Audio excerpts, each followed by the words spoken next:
तो अब Nifty IT की भी बात कर लेते हैं। आज के कारोबार में तो 1% नीचे आ गया, लेकिन कुल मिलाकर के यहाँ की स्ट्रैटेजी क्या रहेगी और इस सेक्टर में आपके पास रिजल्ट्स मोटे तौर पे आ चुके हैं, उसके बाद का रिएक्शन आ चुका है।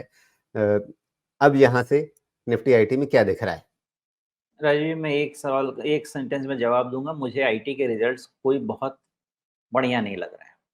ना ही उनका कोई भी मैनेजमेंट का कमेंटरी बहुत बढ़िया लग रहा है। लेकिन इतना ज़्यादा यूफ़ोरिया है आईटी में, पता नहीं क्यों क्रिएट हुआ है, मुझे नहीं मालूम है। वैल्यूएशन उनके अर्निंग ग्रोथ को जस्टिफ़ाई नहीं कर रहे हैं। हेडकाउंट्स कम पे कम हुए जा रहे हैं, न्यू लार्ज डील्स कम हुए जा रहे हैं और हम कह रहे हैं कि आईटी यहाँ से बुलिश है। भगवान जाने 1 साल के बाद यूएस रिसेशन में गया, तो सर्विस ओरिएंटेड कंपनीज़ हैं हमारे, इनके कॉन्ट्रैक्ट का क्या होगा?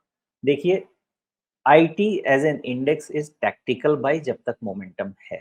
वैल्यूएशन और इस क्वार्टर का रिज़ल्ट ऑप्टिमम नहीं है, इन्वेस्टमेंट ग्रेड के हिसाब से। तो मेरे हिसाब से आईटी जब तक है, इंडेक्स चल रहा है, टैक्टिकल बाय कीजिए। अटकेंगे तो निकलने में दिक्कत हो जाएगी, चाहे वो आईटी हो, चाहे हमारा अपना पीएसयू कंपनीज़ हो, इन सब में वही मामला चल जी, लेकिन भूल जाइए आईटी सेक्टर का हाल क्या है, सिर्फ चार्ट देखिए तो क्या लग रहा है 40,000 वापस आने जा रहा है? आएगा ही, वो तो आएगा ही और इसीलिए मैं कह रहा हूँ, हमेशा कह रहा हूँ कि निफ्टी आईटी या आईटी स्टॉक्स आपके लिए मोमेंटम बाय ही हैं, सेल तो है ही नहीं।